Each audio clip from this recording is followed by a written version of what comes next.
Assalamualaikum warahmatullahi wabarakatuh. My name is Fitri with ID student 332100056.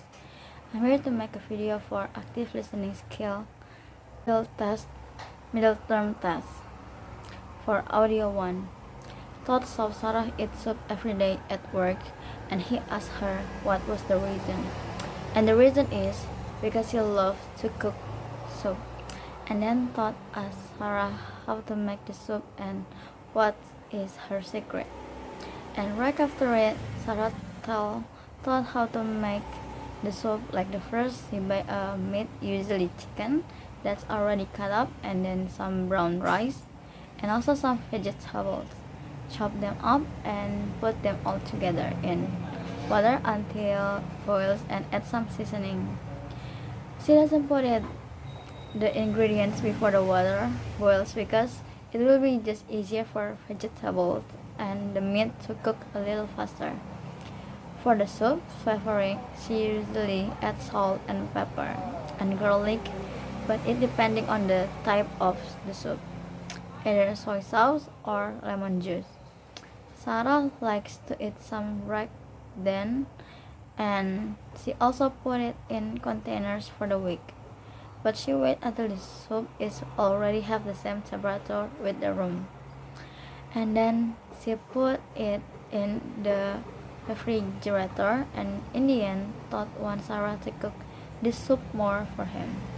For audio 2, Steve asked Renee about where is the movie theater in downtown, the one near the hospital, because he asked Jennifer out on a date for the coming Saturday night. And then Renee told him about the directions so he doesn't get lost. The first thing she said is drive down First Street going west, cross the river and keep going until Pine Street and then turn left, and then the movie theater is the second building on the right, next to the church.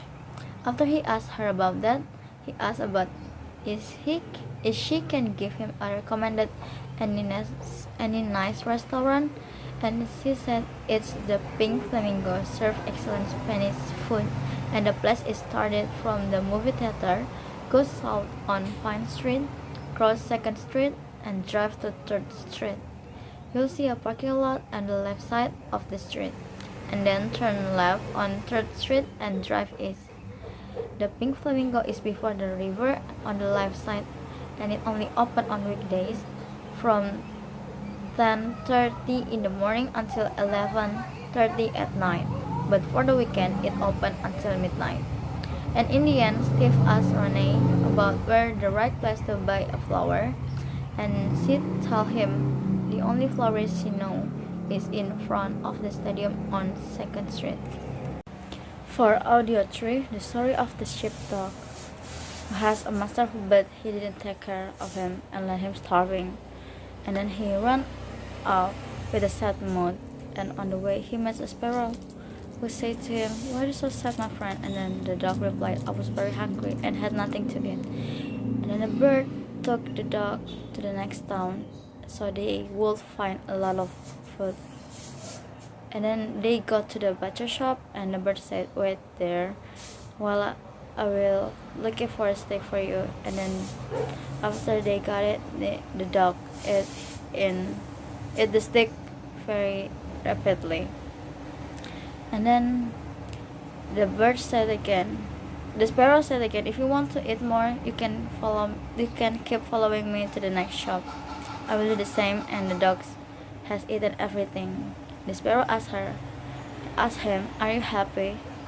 And then the dog said he wanted to eat a piece of bread, and the bird did the same thing several times.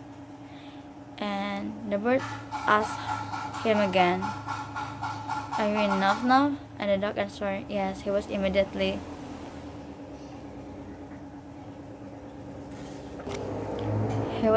sick because of the warm weather. He said, "I'm very tired," and then he wanted to take a nap. And after the dog was fast asleep, came a cart pulled by 3 horses and filled with 2 barrels of wine. The horse kept going straight without deviating from the road, and then the sparrow said, "Stop, Mr. Carter, but the Mr. Carter didn't care about it, and the road horses did not bend and crush the bodies of the dog to death. And the sparrow shot, "You are a cruel criminal. You have killed my friend." And the bird asked for accountability for what the three horses did, and the Carter fucked the bird with an axe in the end. But it didn't hit the sparrow, but hit the horse to death. Because of that, because of the sparrow didn't satisfying, hasn't satisfying, then he continued to peck the Carter and the two horses, saying, "Not enough harm," but the Carter fucked him again, and then in the end it hit the two horses to death, and the bird said, "Not enough. You are a very bad. You have taken their lives."